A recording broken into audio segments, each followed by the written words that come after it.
আলোচনার প্রথমে সবাইকে আমি স্বাগত জানাচ্ছি। আবার নতুন বিষয় নিয়ে আমি আলোচনা শুরু করছি। এখানে দেখো লেখা আছে একটা টিকা লেখো সর্বভারতীয় কিষাণ সভা 1936, যেটা উত্তরপ্রদেশের লখনৌতে এটা প্রতিষ্ঠা হয়েছিল। তো এটা এটা টিকা 4 নম্বরে যেটা থাকে। তো এখানে কি বিষয়টা লিখতে হবে দেখো, এখানে ভূমিকা প্রথমে যেটা আছে দেখো, এখানে ভূমিকা এইভাবেই লিখতে হবে যে 20 শতকে 30-এর দশকে কংগ্রেস সমাজতন্ত্রী দল ও কমিউনিস্ট দল কিষাণ আন্দোলনগুলি মানে কিষাণ মানে কৃষক, কিষাণ আন্দোলনগুলি পরিচালনা করে কংগ্রেস সমাজতন্ত্রী দল ও কমিউনিস্ট দল। ঠিক আছে, কিষাণ আন্দোলনগুলি পরিচালনা করে। সমাজতন্ত্রী ও কমিউনিস্টদের যৌথ প্রচেষ্টার ফলশ্রুতি হলো সর্বভারতীয় বা নিখিল ভারত কিষাণ সভা গঠন।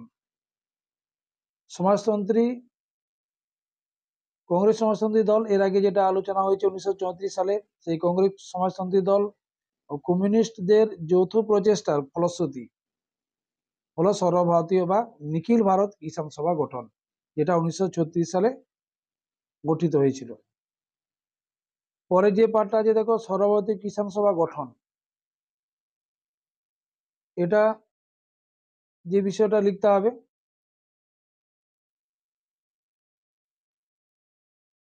এটা এখান থেকেও লিখতে পারবে যে বিহারের বিখ্যাত কিষাণ নেতা স্বামী সহজানন্দ সরস্বতী ছিলেন সর্বভারতীয় কিষাণ সভার প্রথম সভাপতি এবং এনজি রঙ্গ ছিলেন প্রথম সাধারণ সম্পাদক।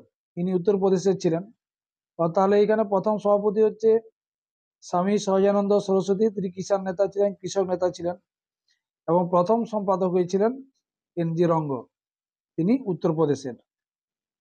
এবং এটা গঠিত হয়েছিল কোথায়? উত্তরপ্রদেশের লখনৌতেই এটা কিন্তু গঠিত হয়েছিল। এর সঙ্গে যারা যুক্ত ছিলেন, যেমন জয়প্রকাশ নারায়ণ, রাম মনোহর লোহিয়া, ইন্দুলাল যাজ্ঞিক, নাম্বুদ্রি পাদ এই কিষাণ সভার সঙ্গে যুক্ত ছিলেন।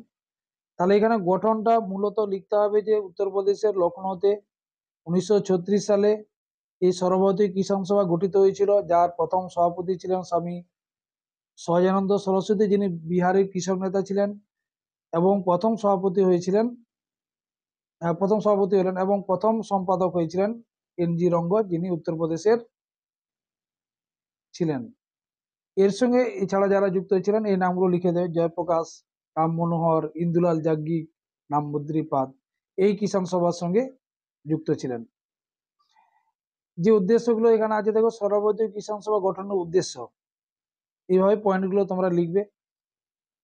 যে উদ্দেশ্যগুলো, যে সর্বভারতীয় কিষাণ সভা গঠনের যে উদ্দেশ্য, সেই উদ্দেশ্যগুলি হলো 1-2 করে যেটা লেখা আছে দেখো। একে লেখা আছে কৃষকদের অর্থনৈতিক শোষণ ও রাজনৈতিক অসাম্য দূর করা।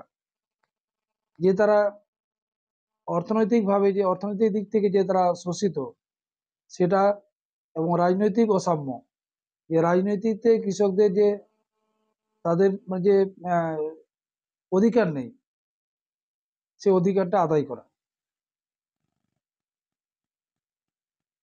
2 এলাকার জমিদারি প্রথার বিলোপ, জমিদারি সিস্টেমটাকে তুলে দেওয়া। 3 আছে কৃষি ঋণ মুকুব বা কৃষকের গৃহীত ঋণ পরিশোধের জন্য বিলম্বিত ব্যবস্থা করা, যাতে কৃষকরা দীর্ঘদিন ধরে ঋণটাকে পরিশোধ করতে পারে।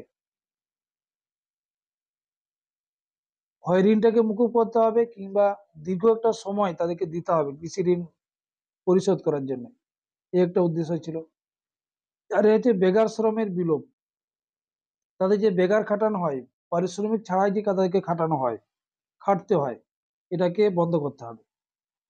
5 আছে ভূমিহীনদের ভূমিদান, যে ভূমিহীন কৃষক তাদের জমি দান করতে হবে। 6 আছে জমিতে কৃষকদের সত্ত্ব, মানে জমিতে তাদের অধিকার, যেমন সেই পাট্টার কথা এখানে বলা হয়েছে, তাদেরকে পাট্টা দিতে হবে। কৃষকদের নামে জমি করতে হবে, যেটা কিন্তু তাদের নামে জমি নেই, তারা ভাড়াটে চাষি হিসাবে কাজ করে। তারপর হচ্ছে অরণ্যের অধিকার পুনঃ প্রতিষ্ঠা করা, তাদের যে অরণ্যের একটা সময় যে অধিকার ছিল সেই অধিকারটাকে তাদের পুনরায় সেই অধিকারটাকে ফিরিয়ে দেওয়া। এই ধরনের উদ্দেশ্য নিয়ে সর্বভারতীয় কিষাণ সভা গঠিত হয়েছিল। এরপর কর্মসূচি কি করবে, কর্মসূচিটা এখান থেকে করে নিতে পারবে। যে কর্মসূচিগুলো আছে এই সংগঠনগুলোর কর্মসূচি কিন্তু একই।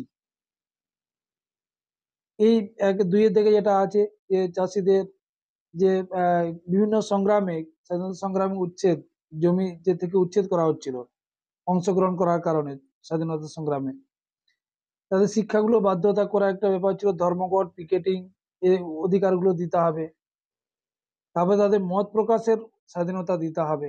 এই ধরনের কর্মসূচি তারা কিন্তু এই সর্বভারতীয় কিষাণ সভাতেও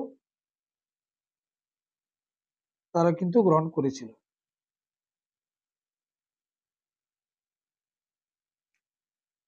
এরপর এখানে গুরুত্ব যেটা আছে দেখো, গুরুত্ব যেটা করতে হবে, সর্বভারতীয় কিষাণ সভা গঠনের মধ্য দিয়ে কৃষক শ্রেণী ভারতের স্বাধীনতা সংগ্রামে অংশগ্রহণ শুরু করে এবং দেশের মুক্তি সংগ্রামে ভারতীয় জনগণের বৃহত্তম অংশ সামিল হওয়ার সুযোগ পায়। এই কিষাণ সভায় কিন্তু কৃষকদেরকে স্বাধীনতা সংগ্রামে অংশগ্রহণ করতে, তাদেরকে অংশগ্রহণ করানো হয় এই সর্বভারতীয় কিষাণ সভার মাধ্যমে, তাদেরকে সামিল করা হয় স্বাধীনতা সংগ্রামে।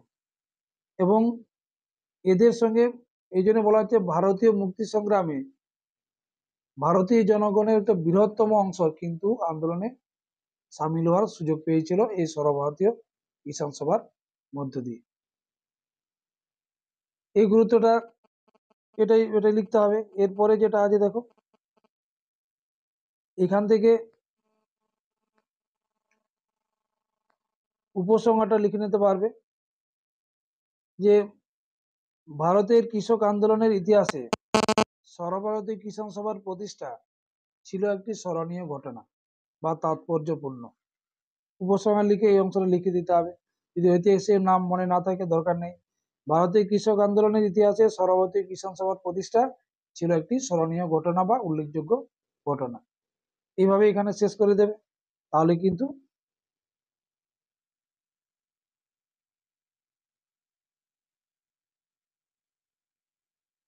ঠিক আছে। এই পর্যন্তই এই সর্বভারতীয় কিষাণ সভার এই পার্টটা এইভাবে লিখবে। এই পর্যন্তই যেটা আজকের যে আলোচনার বিষয় ছিল, সর্বভারতীয় কিষাণ সভা 1936, যেটা মনে রাখবে লখনৌতে প্রতিষ্ঠা হয়েছিল। স্বামী সহানন্দ সরস্বতী ছিলেন সভাপতি, NG রঙ্গ হচ্ছে প্রথম সম্পাদক। এভাবে 4 নম্বর লিখে দেবে, তাহলে কিন্তু তোমরা ফুল মার্কস পেয়ে যাবে। এগুলো টেস্টের জন্য তোমাদেরকে করতে হবে। এই পর্যন্তই, সবাই ভালো থেকো এবং সবাইকে আবার গুড নাইট জানালাম। যারা সাবস্ক্রাইব করনি করবে, অবশ্যই লাইক দেবে, কমেন্ট করবে, এগুলো অবশ্যই মানে করতে ভুলবে না। ঠিক আছে, ভালো থেকো।